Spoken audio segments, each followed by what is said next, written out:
আজি দিনটো আমাৰ কাৰণে এটা শুভ দিন, শুভ লক্ষণ।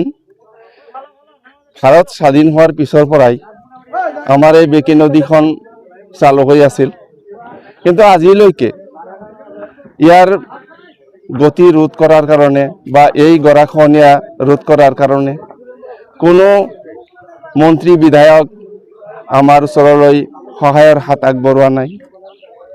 কিন্তু বহুদিন পিছত আমি এজন ব্যগ্ৰ পুৰুষ পাইছোঁ।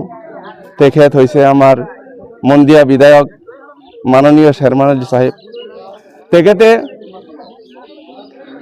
যেতিয়া বাগবৰৰ বিধায়ক আছিল তেতিয়াই আমাৰ এই মছজিদবিটা, চাউৰাচৰা গাঁও পাথাৰ, শৈলমাৰী, চিখনি আদি অঞ্চলত বহুত সহায়ৰ হাত আগবঢ়াইছিল। গৰাখহনীয়াৰ বাবে আমাক বহুত বাঁহৰ বান্ধ দিছিল, পাৰ্কপাইন দিয়া নাছিল, তেতিয়া বাঁহৰ বান্ধ দিছিল। তেতিয়া সেই বান্ধৰ কাৰণে আমাৰ ইয়াৰ মানুহবিলাক তেওঁৰ ওপৰত সদয় হৈ এইবাৰৰ আৰু মজবুত বেকীৰ গৰাখহনীয়া ৰোধৰ বাবে আশা কৰি তেখেতক বিপুল ভোটত এই যোৱা ইলেকশ্যনত জয়যুক্ত কৰিছে।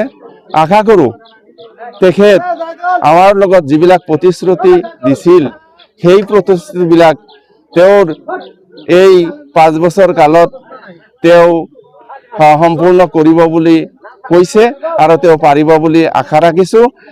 যাৰ অনুমান কৰিব পাৰোঁ, যিখন আমাৰ সকলোৱে যাতায়াতৰ ব্যৱস্থা বন্ধ হৈ আছিল সেইখন হৈছে কৰাৰকুম ব্ৰিজ।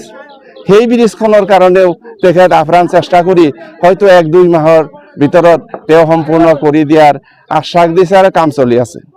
আজি আমি এই বেকী নদীৰ গৰাখহনীয়াটো তেওঁ যিটো আশ্বাস দিছিল সেই আশ্বাস মতে আজি আমি শুভ উদ্বোধন কৰি আছোঁ।